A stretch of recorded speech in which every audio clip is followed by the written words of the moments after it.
আপনারা সবাই জানেন যে পাঁশকুড়া শহরের আরেক নাম ফুলের শহর।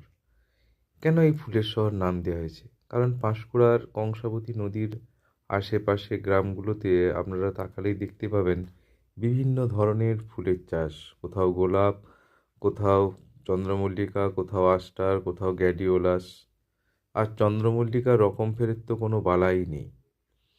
কত যে প্রজাতি, ছোট বড় বিভিন্ন রকমের চন্দ্রমল্লিকা চাষ পাবেন। কিন্তু এখানে দেখবেন যে বর্ষাকালে একটু আধুনিক পদ্ধতিতে চাষ হয়। এই যে ছবিতে আপনারা দেখতে পাচ্ছেন যে একটা বাঁশ খুঁটি দিয়ে একটা পরিকাঠামো তৈরি হয়েছে, এর মধ্যে বর্ষাকালে চাষ হয়। যখন বৃষ্টি হয় তখন চন্দ্রমল্লিকা কিন্তু বৃষ্টির জলে বাঁচতে পারে না। তাই এই রকম আর্টিফিশিয়ালভাবে লোহার রেলিংয়ের মাধ্যমে একটি খাঁচা নির্মাণ করা হয় এবং বর্ষার জল যাতে নিচে না পড়ে এবং অথচ যাতে সানলাইট ভেতরে প্রবেশ করে, তাই সাদা পাতলা পলিথিন দিয়ে ঢাকা হয়। টান টান করে বেঁধে রাখা হয় এবং তার ভিতরেই স্বচ্ছন্দে বাড়তে থাকে এই চন্দ্রমল্লিকার চারা। যখন বর্ষা শেষ হয়ে যায় দুর্গাপূজা কালী পূজার পর, তখন শিশির যাতে বেশি করে গাছে লাগে এবং ঠান্ডা যাতে পায়, রোদ যাতে পায়, ফুল যাতে ভালো হয়, তখন এই পলিথিনগুলো খুলে দেওয়া হয় এবং গাছ ধীরে ধীরে বাড়তে থাকে। তার সঙ্গে এখানে দেওয়া হয় নাইট বাল্ব।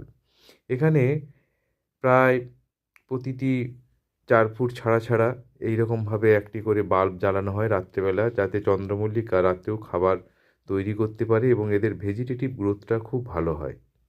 তার ফলে কি হয় না, চন্দ্রমল্লিকা খুব দ্রুত বাড়ে, রোগ কম হয়, প্রচুর ঝাগড়া হয়। সঙ্গে সঙ্গে এর ডালগুলোকে কেটে ফেলা হয় এবং সেখান থেকে নতুন চারাও তৈরি করা হয়। এই যে দেখতে পাচ্ছেন এই চারাগুলো, এগুলো বর্ষাকালে লাগানো।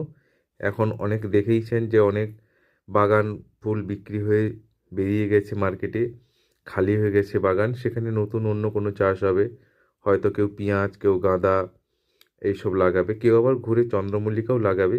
এই যে সুন্দর ফুলের বাহার দেখছেন, এগুলো কিন্তু এই নতুন আধুনিক পদ্ধতিতেই করা হয়েছে, যেখানে নাইটে লাইট দেওয়া হয় এবং সবচেয়ে বড় ব্যাপার হচ্ছে লাইটের মাধ্যমে আমরা ফুলটাকে কখন নেব সেটা নিয়ন্ত্রণ করা যায়। এইটা হচ্ছে এই চাষের বিশেষত্ব। ধন্যবাদ।